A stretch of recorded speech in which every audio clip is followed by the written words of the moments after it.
Origem do poder civil, a oitava, sobre os católicos na Bélgica. Olha que coisa. Sim, Coisa muito específica. Isso é uma né? outra curiosidade. O Papa Leão XIII escreveu muitas encíclicas também direcionadas a nações específicas. Olha. Eu, um pouco pelo meu tema de estudo aqui na congregação, né, do contexto de origem da nossa congregação, que é uma fundação francesa, eu estudei muito em profundidade os textos de Leão XIII direcionados à França. Sobre a questão religiosa na França. Porque esses textos foram muito... estavam muito na base também um pouco do apostolado do nosso fundador, Leão Deon.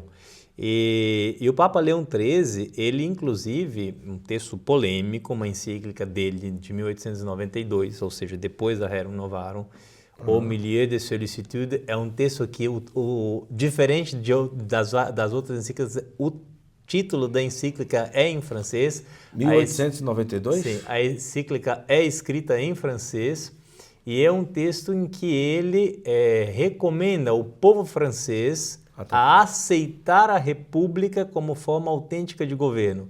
É uma influência direta do Papa numa questão política de uma nação. Sobre a igreja e o Estado na França. Sim, de Olha uma que nação. coisa. E que é uma coisa realmente assim, demonstra mesmo a coragem da igreja, de uma igreja que há pouco tempo tinha perdido o seu poder temporal, ou seja, tinha perdido o seu direito de dialogar com as nações, com os estados. Sim. A coragem de um Papa que não renuncia a essa missão da igreja, né? Essa missão de guiar o povo, iluminar o povo, também naquilo que diz respeito à vida do dia a dia, à vida comum, né? Então é uma coisa interessante. Muito. Olha, através dessas encíclicas, que são cartas, né? Ele realmente governou muito perto. Nós estamos falando, a gente estava falando aqui, mas, por exemplo, se a gente pegar aqui, 1º de novembro, ele teve uma encíclica, 27 de novembro do mesmo ano, ele já teve outra.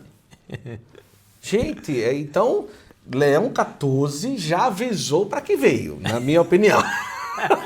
Já avisou para que veio. É tipo assim... vai escrever muito. Vai escrever muito, porque assim, o homem tem 69 anos de idade.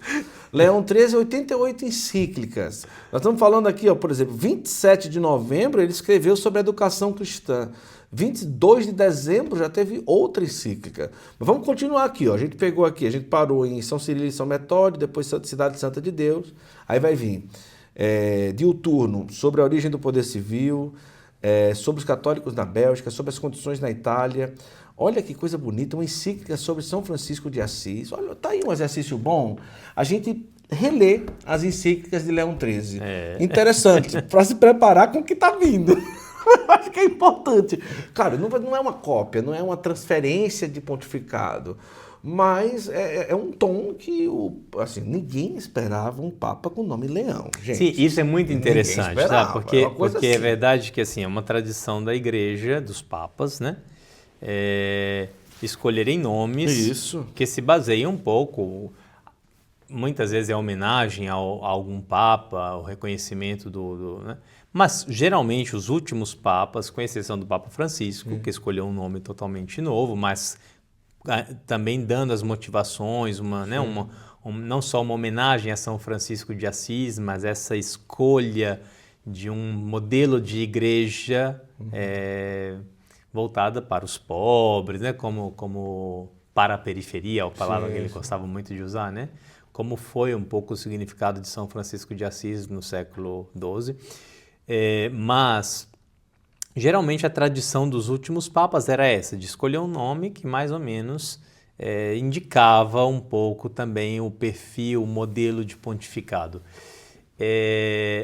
E assim, pelo fato do Papa Leão XIII ter enfrentado tanto essas questões sociais, esse diálogo da igreja, por exemplo, era um período difícil. Abril de 84, agosto de 84, ou melhor, abril de 84, Humanum Genus, uma encíclica sobre a maçonaria. Sim. Ou seja, era temas difíceis. Difíceis. A questão do antissemitismo. Isso. Houve temas difíceis nesse pontificado. Foi um pontificado muito difícil.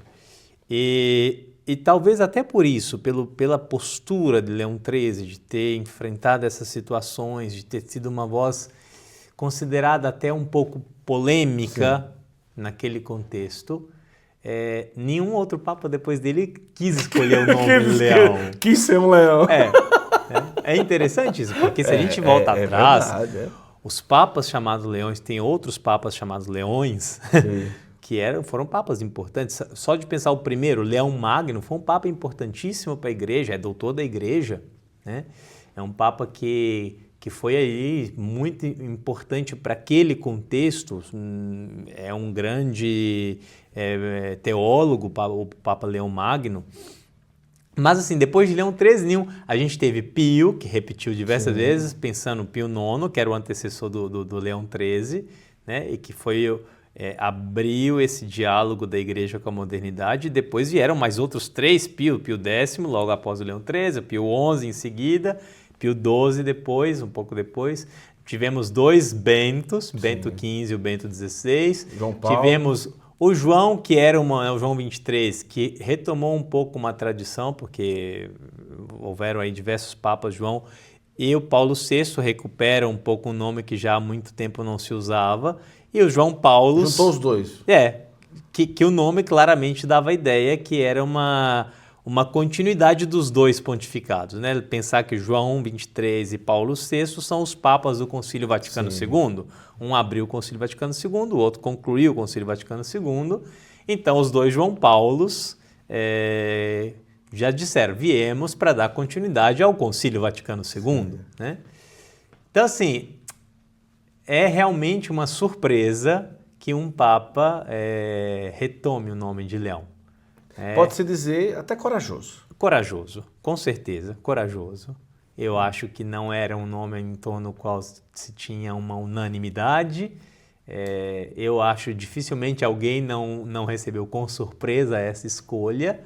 E foi muito legal que no dia seguinte à eleição, ele mesmo, Leão XIV, disse explicitamente que a escolha do nome é em referência ao Leão XIII. Então, não temos dúvidas que esse é o ponto de referência do Papa Leão XIV para o pontificado dele.